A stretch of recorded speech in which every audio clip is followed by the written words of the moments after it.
Hi, I'm Wang Chenwei, a composer and member of COMPASS. I'm the composer in residence of the Singapore Chinese Orchestra, and I also lecture at NIE and NAFA. I was posted to the Chinese Orchestra upon enrolling at Raffles Institution, and that was my first exposure to Chinese music. I have often mused that if the school admin clerk had put me in another musical ensemble, my life would have turned out very differently. While I was still a student, I composed a few pieces for my school's Chinese orchestra and conducted them myself. The Singapore Chinese Orchestra first performed my composition in 2005 when I was a first-year junior college student. The following year, I composed The Sisters Islands, a Chinese orchestra piece which won the Singapore Composer Award at the inaugural Singapore International Competition for Chinese Orchestral Composition.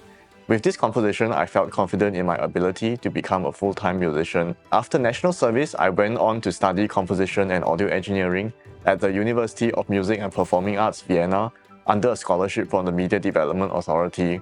Towards the end of my studies, I started working frequently with the Singapore Chinese Orchestra, gradually moving on to bigger projects. I was honored to be appointed the composer in residence in July 2020. To date, I have done 38 commissioned compositions and arrangements for the SCO.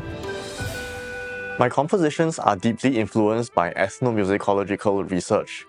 Many of my works, for both Western and Chinese instruments, are inspired by my studies of traditional Chinese, Indian, Malay, Indonesian, and Arab music. I believe that any attempt to incorporate musical elements from other cultures should be based on respect.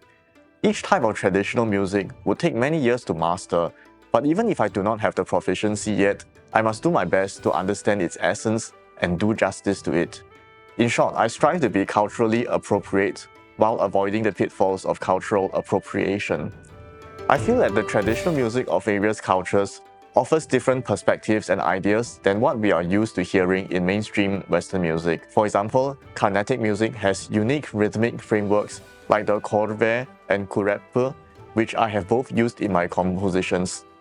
And studying Nanyin, an ancient genre of Hokkien music tracing back to the Tang Dynasty, provided much insight into distinctive performance practices lost in other genres of Chinese music.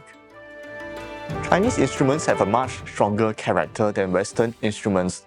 They have a wide variety of playing techniques, melodic nuances, and regional styles of playing, which a composer needs to understand to score idiomatically for them. On the other hand, they face more limitations in many aspects important for Western music, such as range, dynamics, and the convenience of playing chromatic notes. I think that it's important to compose using the Chinese instruments' own languages as a starting point, rather than expecting the erhu to speak the violin's language or the dizi to speak the flute's language.